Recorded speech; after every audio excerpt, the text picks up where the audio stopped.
Welcome to National Parks Traveler, where we explore the national parks and the issues that involve them. This is Kurt Repenchek, your host at the National Parks Traveler. In this week's podcast, we thought we'd take a break from the unsettling news happening in and around our national parks and federal lands regarding park staff reductions and threats of reducing park boundaries to make way for mining. Instead, the Traveler's Lynn Riddick catches up with a former scientist who's now a comedian to hear about his experiences during his artist-in-residency program at Hawaii Volcanoes National Park on the Big Island of Hawaii. Selected for the residency by the National Parks Arts Foundation, Ben Miller spent a month with park staff and scientists to absorb as much as possible about Hawaiian culture, landscapes, and history. The end result was a comedy routine designed specifically for Hawaii Volcanoes National Park. Lynn and Ben will tell us more after this short break. Acadia National Park is one of the 10 most popular national parks in the United States. It's also one of the smallest and most vulnerable. That's why Friends of Acadia exists. Friends of Acadia is an independent organization of passionate people inspiring those who love this magnificent park to make a real and lasting difference for Acadia. You can make a difference at friendsofacadia.org. Washington's National Park Fund is the official philanthropic partner serving Mount Rainier, North Cascades, and Olympic National Parks. WNPF raises funds for scientific research, youth experiences, volunteer programs, and projects that preserve and protect these national parks in Washington state. Learn how you can help at WNPF.org. The Blue Ridge Parkway Foundation is the primary nonprofit fundraising partner for the Blue Ridge Parkway. It is made up of people who have a deep love for this majestic road and want to ensure that its natural beauty and the experiences it offers endure for generations to come. Show your appreciation at brpfoundation.org. Smokey's Life. Full of stunning photography and thought-provoking reads, Smokey's Life Journal is a biannual magazine produced by Smokey's Life, formerly the Great Smoky Mountains Association. Members receive it free of charge each spring and fall, and it is available for purchase in retail stores throughout Great Smoky Mountains National Park and online at smokieslife.org. Support from readers and listeners like you make the National Parks Traveler possible every day of the year. If you enjoy the Traveler's content, please consider a donation at nationalparkstraveler.org.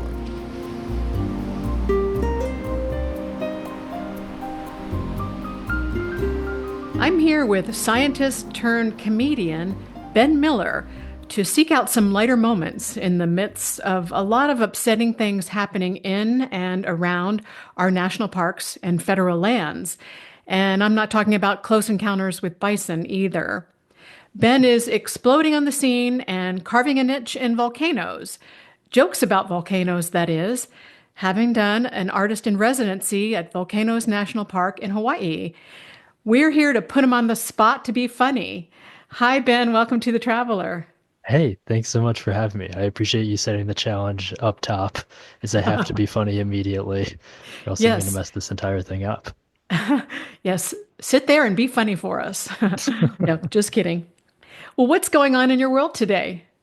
So just got back. I was just touring the Pacific Northwest for about 2 weeks, and then now just settling back into the New York City lifestyle. Yeah, so you live in New York City. So tell us a little bit about yourself. I know you're from New York, and you graduated from Columbia University with a degree in materials science and engineering. So how long did you work in that field? So first correction up top, I'm not from New York. I'm from Illinois originally. Yeah, as I need to throw that out there because New Yorkers will be mad if they hear this and they're like, "You've only lived in New York for 10 years. You're not a real New Yorker." There's a lot of gatekeeping going on. So from Illinois, very boring, very shameful Midwestern past that I have to hide.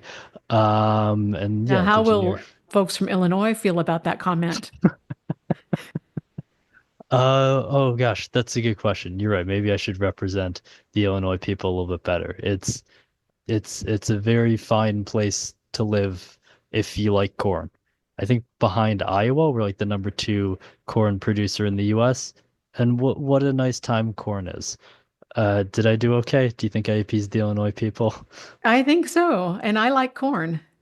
Yeah, so I got my degree at Columbia, so I was yeah there for 4 years doing undergrad, and then during like the summers and the school year, I was also doing research. So during my time at Columbia, I actually worked at like four different labs, doing various material sciencey things, and then for about 6 months after Columbia, I was also working in a lab as like a lab tech. And then after that, I worked in an organization called BioBus, which is like they took a school bus, ripped out all the seats, put in a bunch of microscopes, and we teach science to like underfunded schools around New York City. They're a wonderful organization. Definitely look them up and support them if you can. So I worked there for about a year and a half. Then COVID happened, everything really shut down. And then for like the past 2 years, I've been touring doing stand-up comedy full time. So that's sort of my career trajectory. Yeah, I was curious about the progression of going from scientist to stand-up comedian and kind of exactly when you got the idea to pursue stand-up comedy. And I know, were your friends always telling you that you were funny? Um, yeah, I mean, I think I was definitely making people laugh casually before I decided to take it professional. Yeah, I don't know if anyone explicitly said, "Hey Ben, you have to do stand-up comedy," because what a terrible curse to put on someone.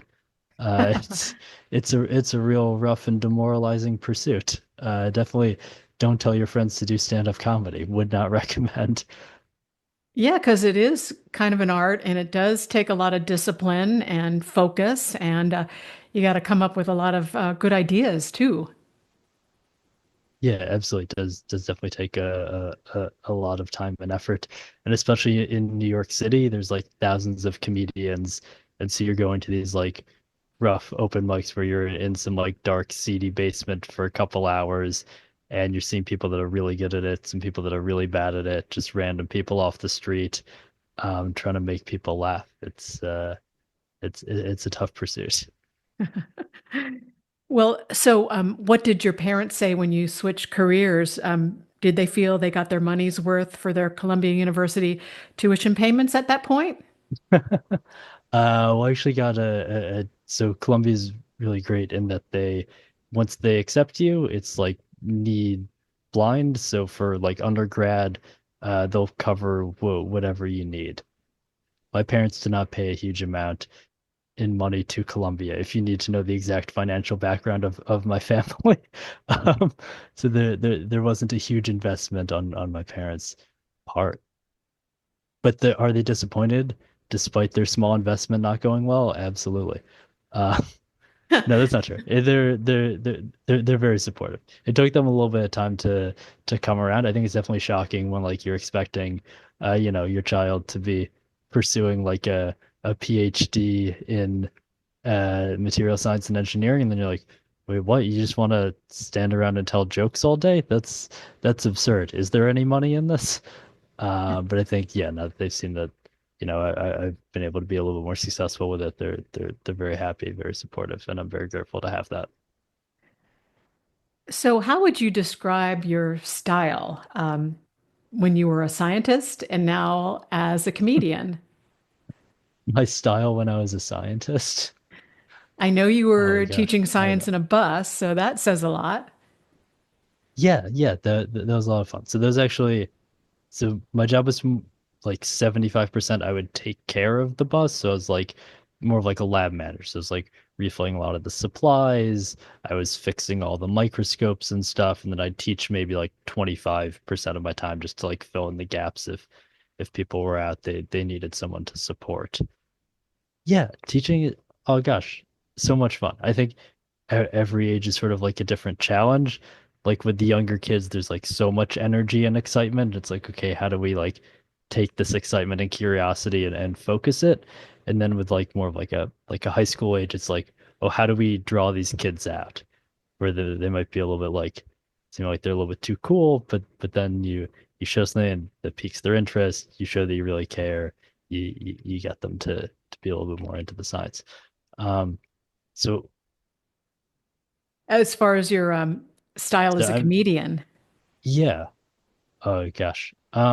I'd say very much a New York style, and maybe I'll clarify. So New York is sort of what's very grueling about New York open mics is they give you like exactly 3 minutes.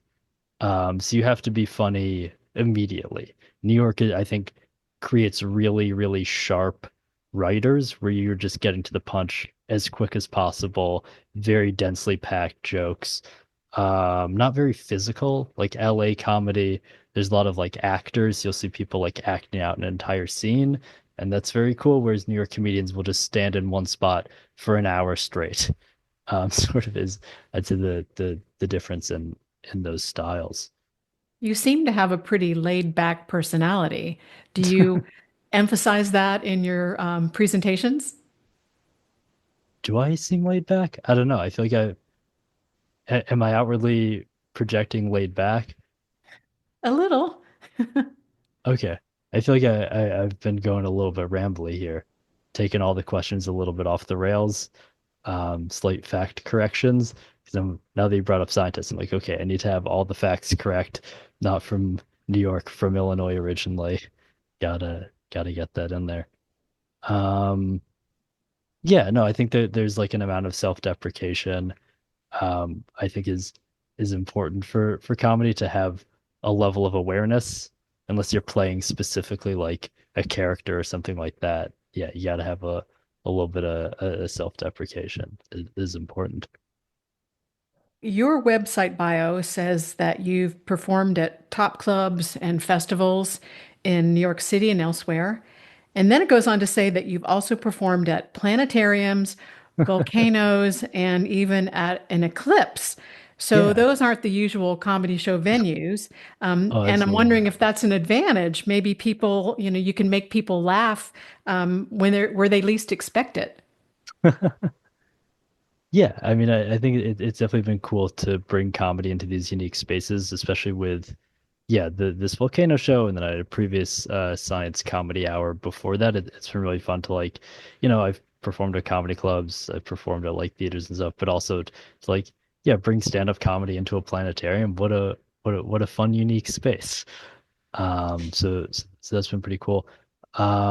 Yeah, sometimes it can definitely be maybe not challenging, but it takes a little bit of setup to take these spaces that aren't typical comedy spaces and turn them into comedy. But I think that my time in New York has really trained me for that, especially during like the COVID-y times. We did a lot of like outdoor comedy because there weren't, we weren't really allowed to be indoors gatherings. We did comedy like in parks, on rooftops, like in parking lots where people would just be like flashing their lights instead of laughing. Um, so definitely trains you for all sorts of things.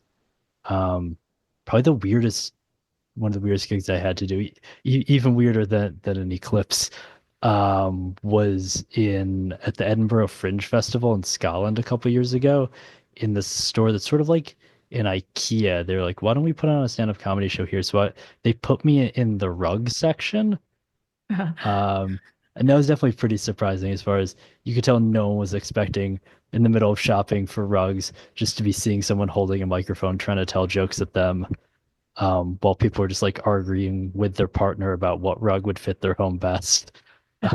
Just trying to interrupt that with jokes. Um, Well, so what comedians do you like the best? I'm Do you have I'm any very bad. favorites? I'm very bad at this question. The issue is I have too many favorites. There's so many amazing comedians out there doing such wonderful things. Um, Gosh, I recently saw like Gerard Carmichael's newest special, might be a couple years old now at this point, called Nathaniel. That's really excellent. Maria Bamford's one of my favorites. Roy Wood Jr. is a really sharp writer. Laurie Kilmartin's excellent. I don't know. There's so many amazing comedians out there. It's hard to pick. I could give you like 300 names, but we might not have time for it. Yeah, I was wondering if you ever saw that series, Comedians in Cars Getting Coffee. hosted by Yes, Jerry Seinfeld, because that's really, some of the classic comedians. He talks to them and kind of digs down into their craft and in a very interesting way. yeah, I've seen a couple episodes. It's been many years, probably like just when I was starting, maybe just before starting doing stand-up comedy. Yeah, Seinfeld was definitely an an early influence.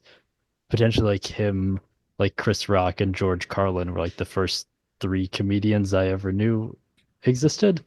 Yeah, I grew up in definitely a Seinfeld watching house. I don't know what sitcom was on when you were growing up, but it's definitely Seinfeld for my family. Yeah, well, I was wondering about the coffee component of that show, and if Seinfeld ever does another new series, there might be a spot for you to go on and talk about the chemistry of coffee. Listen, if you have Seinfeld's number, definitely hit him up on my behalf. I would not say no to that. Um, Although to be honest, I don't drink coffee. I don't drink tea, so it might be a little bit wasted on me going on that show. If he is comedians in cars sipping water, do that show any day. Well, any other comedians out there blending science with comedy? Yeah, actually more than you'd expect. Yeah, there are a couple local friends like actually doing a show in New York on Friday with a couple other science comedian friends, Kyle Marion and Kasha Patel. They're both hilarious. In the UK, there's a decent amount as well. There's like Matt Hobbs, there's Alex Farrow, there's Alex Burr, there's yeah, there's a bunch of people out there. It's just a little bit more niche, and there's no one's really broken through into the mainstream as like the big science comedian that everyone knows about. So we're all out here fighting for scraps. It seems like there's a sort of endless subject matter when you talk about sciences. Yeah, for sure. That's definitely been the fun part of it. Like actually the two comedians that I mentioned were doing a show on Friday, Kyle Marin and Kasha Patel. They actually we did a tour together last year for the eclipse. So Kyle, she's great. She secured a grant from like the Siemens Foundation. And we did a run of shows down in Dallas, San Antonio, and Austin where we just like wrote a bunch of eclipse jokes ahead of the eclipse. Then I eventually ended up doing a show in Rochester at the Rochester Museum of Science on the day of the eclipse, and that was really fun. But unfortunately, it was cloudy that day in Rochester, so just didn't quite get to see it. The reason why pineapples or things grow so well in Hawaii is because volcanic soil is extremely fertile, which I think is a hilarious prank. Like, come on, plant your crops here, it'll be totally fine. Ignore that shaky mountain. And you know who really fell for that prank? Pompeii. Yes, they did. Yeah. Pompeii actually comes from the ancient word pomp, which means 5, 4, 3. It does really mean 5.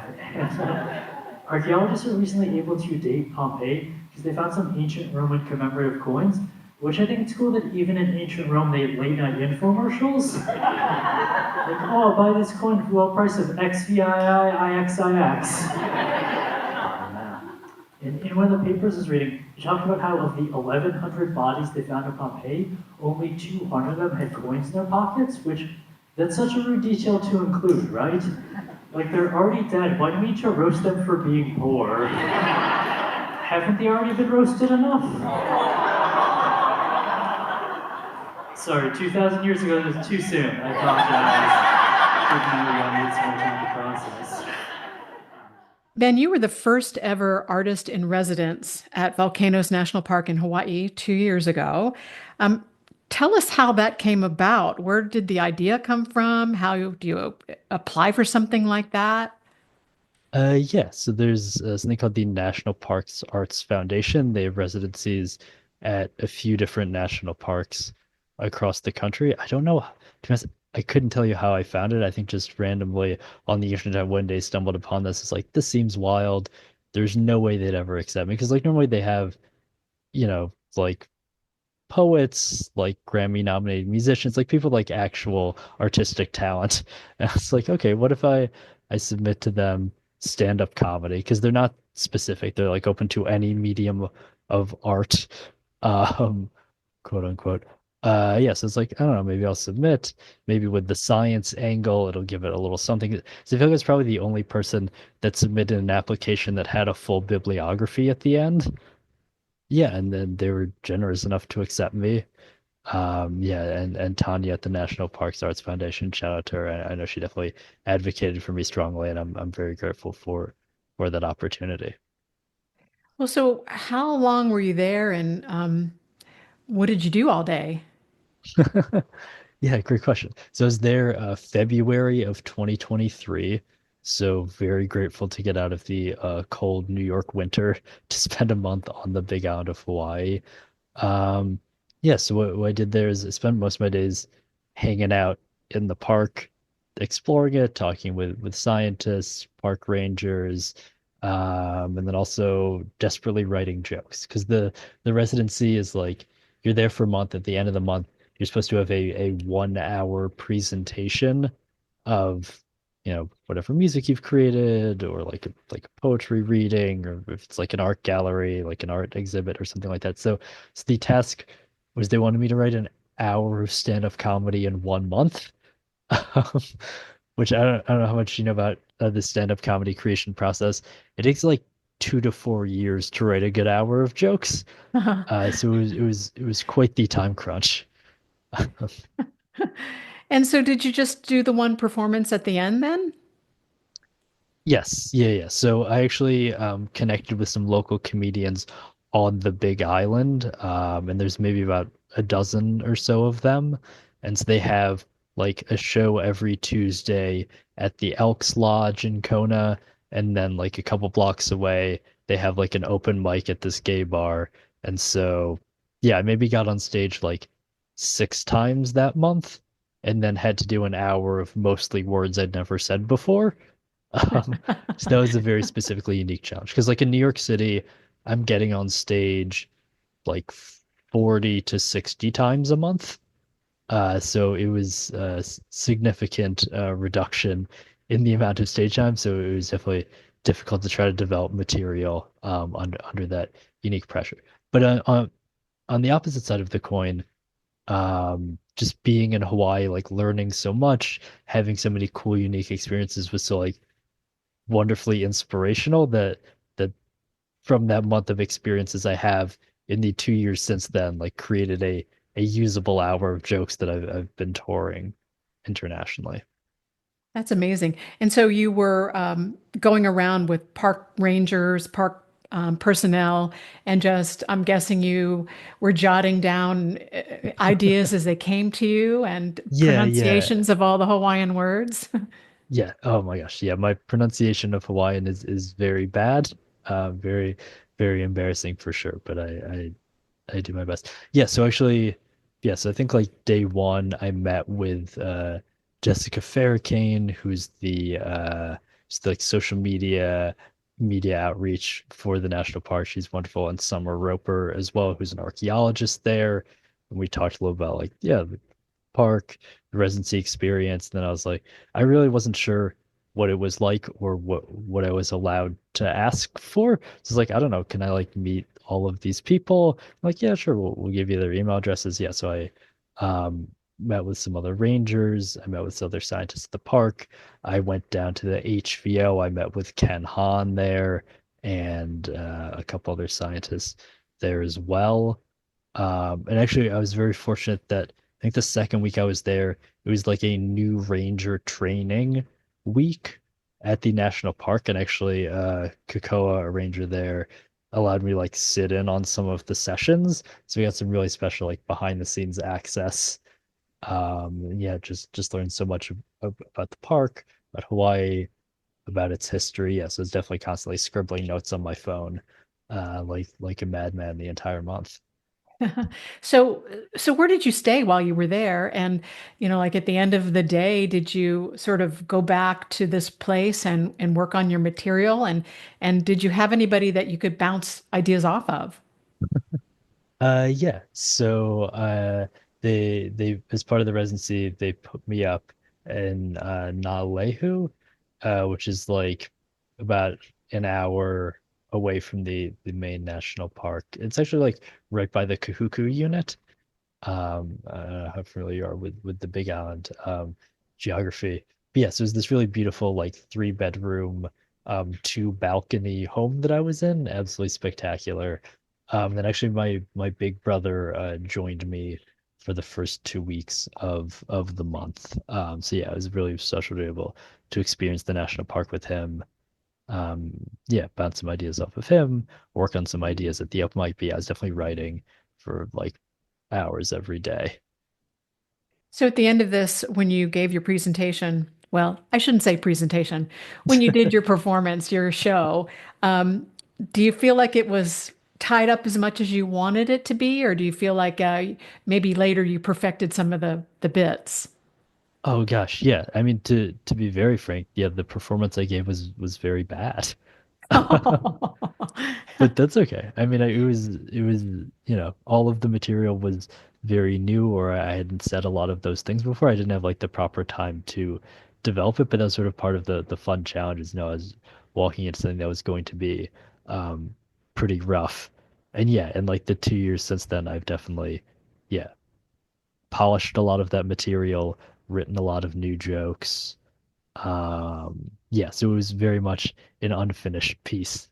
That first time I was actually lucky enough to go back there in January, and I did another performance at the national park, which went very, very well. Very, very happy with how that went.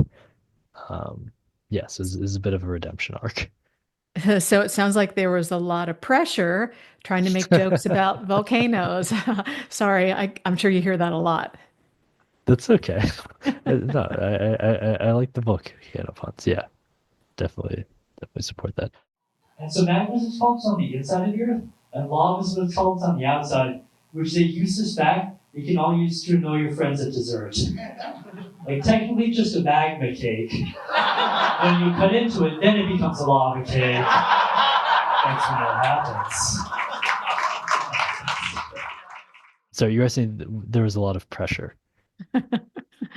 Just to come up with jokes about volcanoes and Hawaii. Yeah, absolutely. I don't know. I feel like when a lot of people are like, you have an hour of jokes about volcanoes, how do you even talk about it for an hour? I feel like the opposite. I feel like there's so much to talk about. I feel like I have to pare down a lot of the facts and information just to keep it to an hour.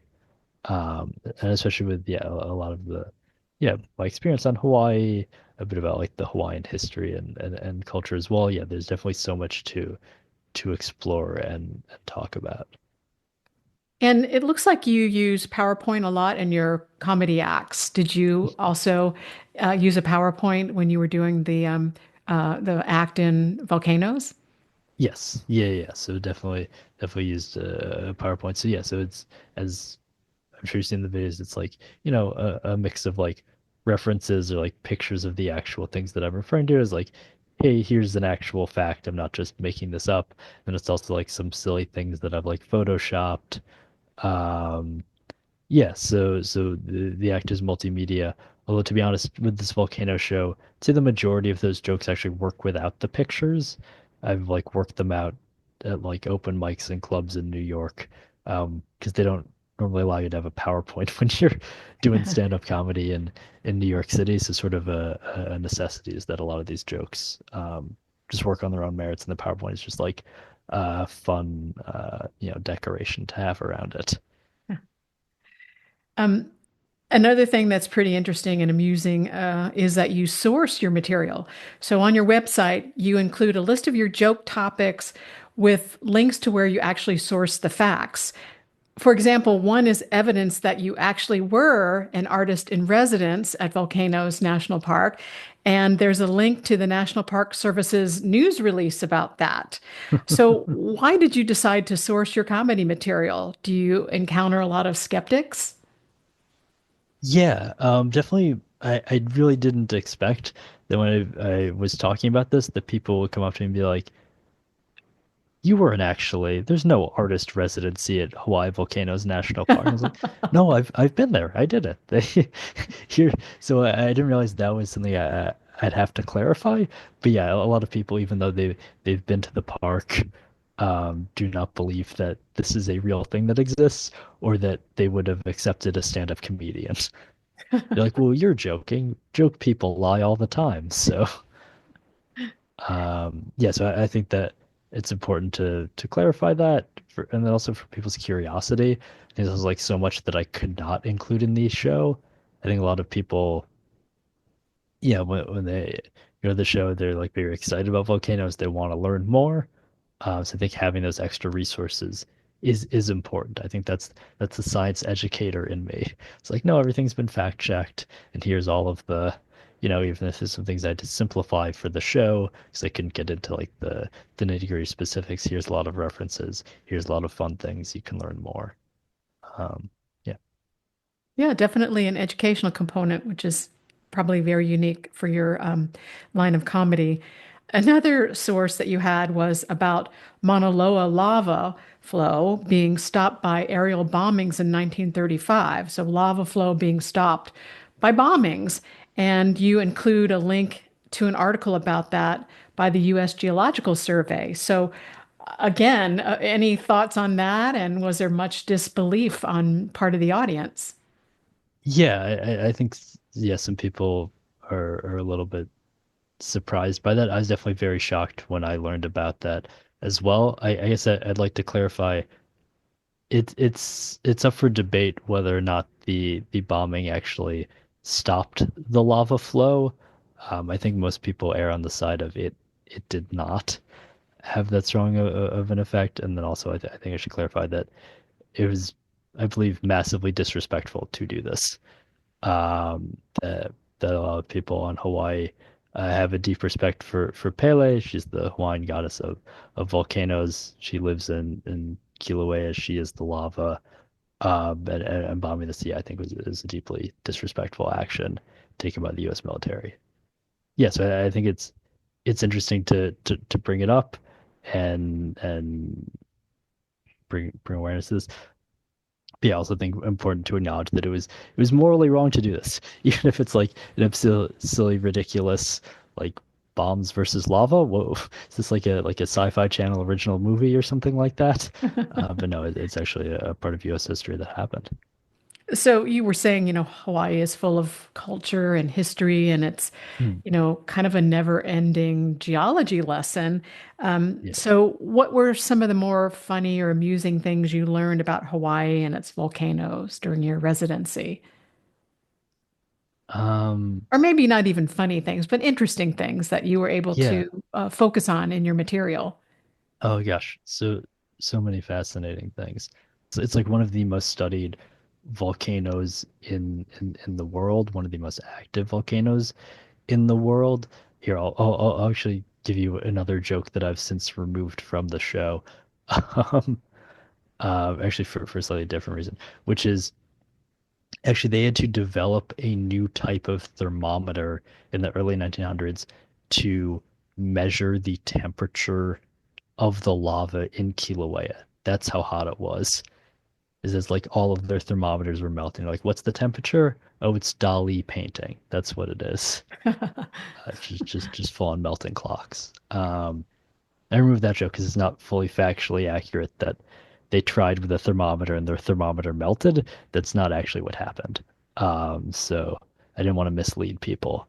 But they did have to invent like a new type of gas thermometer to measure the temperature of the lava, which I think is very cool. The like the science, the extremeness of this volcano necessitated like new science to be created. Fantastic. Sorry to put you on the spot there because I know it's really hard to tell a joke out of context without, the whole show unfolding and the momentum building. So thank you for your bravery there. Thank you for your bravery. Yo, for sure. Comedians should be getting Purple Hearts for for telling jokes. Truly, no sacrifice greater has ever been made by anybody than, than a comedian telling a joke slightly out of context on a podcast. Well, who would you say is a good audience for your your act called Stand Up Science? Oh, I think literally anybody. I mean, I think, yeah, just anybody that's got any curiosity about this world. I think the show does tend to attract a greater population of like scientists and nerds and people like that. But I think genuinely I've written the show so that anybody can understand and enjoy it. There's no prerequisites. There's not going to be like a pop quiz at the end of the show or something like that. Like I specifically worked this out at like clubs in New York and around the world to make sure that like everyone can understand the jokes. That's very important to me that there's like no barriers to entry.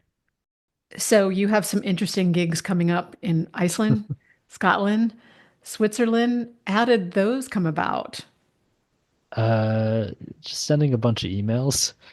This is probably the most boring aspect of my life. I don't have an agent or a manager, so I'm just booking all of these tours myself.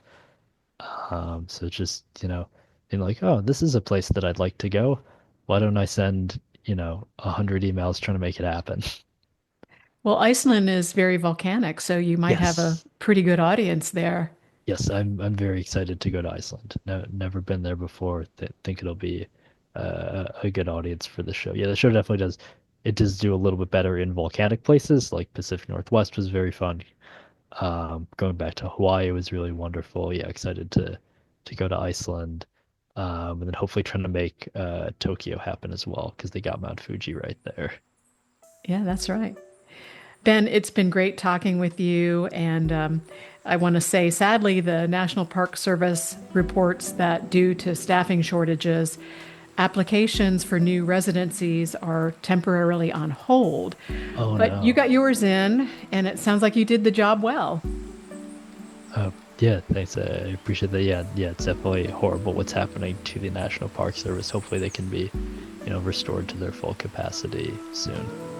Well, we're hoping that too. Well, thanks again, and good luck going forward with your upcoming gigs. Yeah, thank you so much for having me.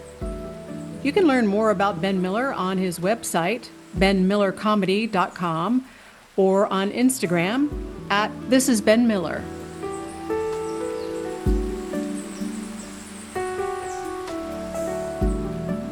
That's our show for this week. We hope you found it entertaining. To stay on top of all the news about national parks, entertaining and otherwise, be sure to visit nationalparkstraveler.org on a regular basis or sign up for our weekly newsletter. Though we're less than 2 months into the new administration in Washington, a lot has been happening to the National Park Service, and there are concerns about the fallout to the national parks. You can count on the Traveler to keep you up to date on the latest news. And if you value our coverage, please consider a donation to support our work. It's an investment in unbiased journalism that works for you, not for the algorithms. For the Traveler, this is Kurt Repenchek. See you in the parks.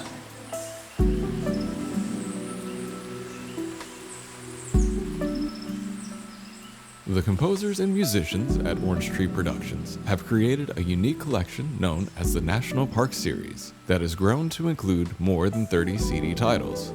Composed against the backdrop of a park's sounds of nature, these musical scores will connect you with these beautiful places and take you there, at least in your mind. This collection is the #1 selling National Park audio series in the world and provides the background music for National Parks Travelers podcasts. Visit them at orangetreeproductions.com. Editing and production work for the National Parks Traveler podcast is done by Splitbeard Productions.